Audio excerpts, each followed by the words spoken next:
नमस्कार, आवाज इंडिया में आप सभी का स्वागत है। मैं हूं सीमा और नजर डाल लेते हैं दिन भर की टॉप 20 खबरों पर। आज राष्ट्रपति द्रौपदी मुर्मू ने अंबाला एयरबेस पर राफेल लड़ाकू विमान में उड़ान भरी और इतिहास रचा।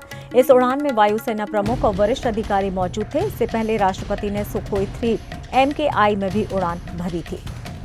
दिल्ली नगर निगम की 12 वार्डों में 30 नवंबर को उपचुनाव होंगे। परिणाम 3 दिसंबर को घोषित किए जाएंगे। ये चुनाव आम आदमी पार्टी, भाजपा और कांग्रेस के लिए महत्वपूर्ण है। उपचुनाव से दिल्ली का राजनीतिक दृश्य बदल सकता है। बिहार विधानसभा चुनाव 2025 के लिए यूपी के मुख्यमंत्री योगी आदित्यनाथ ने सीवान के रघुनाथपुर में जनसभा को संबोधित किया।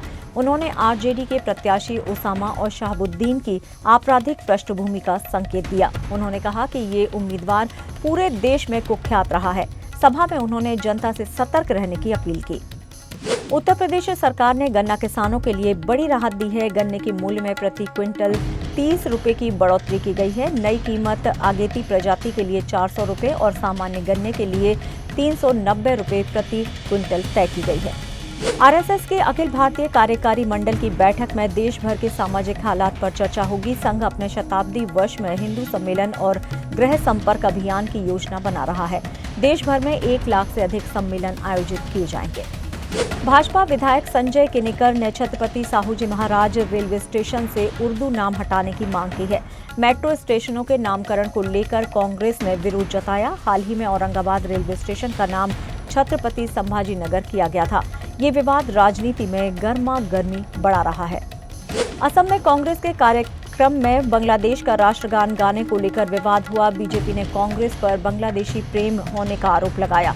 भाजपा का कहना है कि ये कदम राष्ट्रीय भावनाओं के खिलाफ है। दाऊद इब्राहिम का करीबी दानिश चिकना गोवा से गिरफ्तार हुआ है। असली नाम दानिश मर्चेंट है। गिरफ्तारी NCB मुंबई के जरिए हुई है। जांच में अब तक कई सबूत जुटाए गए हैं। मणिपुर के चूड़ाचांदपुर जिले में टी खोनोमफाई गांव के प्रधान एम हाउकिप की हत्या कर दी गई है। उन पर लाठियों और धारदार हथियार से हमला हुआ। ग्रामीणों ने उग्रवादियों पर संदेह जताया। पुलिस ने जांच शुरू कर दी है। चक्रवाती तूफान मोंथा आंध्र प्रदेश तट से टकराकर ओडिशा की ओर बढ़ रहा है। 15 जिलों में जनजीवन प्रभावित हुआ है। 1 महिला की मौत और 2 लोग घायल हुए हैं। सरकार ने प्रभावित क्षेत्रों में अलर्ट जारी किया है। तूफान मोंथा के कारण रेलवे ने 42 ट्रेनें रद्द की हैं। कुछ ट्रेनों के मार्ग और समय में बदलाव भी किया गया है। यात्रियों की मदद के लिए हेल्पलाइन नंबर जारी किए गए हैं। अधिकारियों ने यात्रियों से स्थिति जांचने का अनुरोध किया। चंदौली में चंद्रप्रभा नदी में सेल्फी लेने के दौरान पीयूष और यश नामक 2 युवक डूब गए। पैर फिसलने से हादसा हुआ। स्थानीय लोगों और पुलिस ने शव बरामद किए हैं। पूरे क्षेत्र में शोक की लहर दौड़ गई है। मुजफ्फरपुर में छठ पर्व के दौरान कार्बाइड पटाखों से 24 लोग घायल हुए हैं। 19 की आंखें प्रभावित हुई हैं। मरीजों को अस्पताल में भर्ती करा दिया गया है। डॉक्टरों ने कार्बाइड पटाखों पर रोक लगाने की मांग की। पंजाब में पराली जलाने के मामले में तेजी से वृद्धि हो रही है। प्रदूषण स्तर बढ़ रहा है और हवा की गुणवत्ता प्रभावित हो रही है।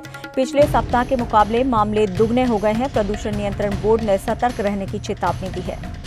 अमेरिकी राष्ट्रपति ट्रंप ने कहा है कि अमेरिका और भारत जल्द ही व्यापार समझौते पर हस्ताक्षर करेगा। उन्होंने पीएम मोदी की सराहना की। ट्रंप ने उन्हें सबसे अच्छे दिखने वाले इंसान भी कहा। समझौता दोनों देशों के लिए लाभकारी होगा। भारत और चीन की सीमा पर तनाव कम करने के लिए उच्च स्तरीय बैठक हुई है। दोनों देशों ने शांति बनाए रखने और सीमा विवाद सुलझाने पर सहमति जताई है। विश्वास बहाली के उपायों पर चर्चा हुई। ये कदम तनाव कम करने की दिशा में सकारात्मक है।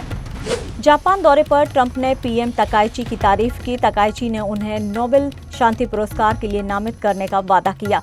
जापान ने अमेरिका को 250 चेरी के पेड़ उपहार में दिए। व्यापार और खनिज आपूर्ति पर समझौते भी हुए। अमेरिकी राष्ट्रपति ट्रंप की दक्षिण कोरिया यात्रा से पहले उत्तर कोरिया ने क्रूज मिसाइल परीक्षण किया। मिसाइलें पीले सागर से 2 घंटे तक चली। ट्रंप ने किम जोंग उन से मिलने की इच्छा जताई।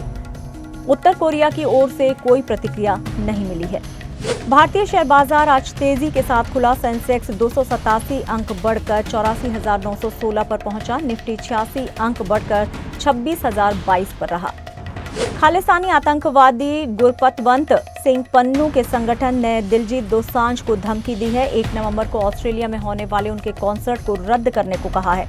समूह का आरोप है कि सिंगर के कार्य से 1984 नरसंहार पीड़ितों का अपमान हुआ।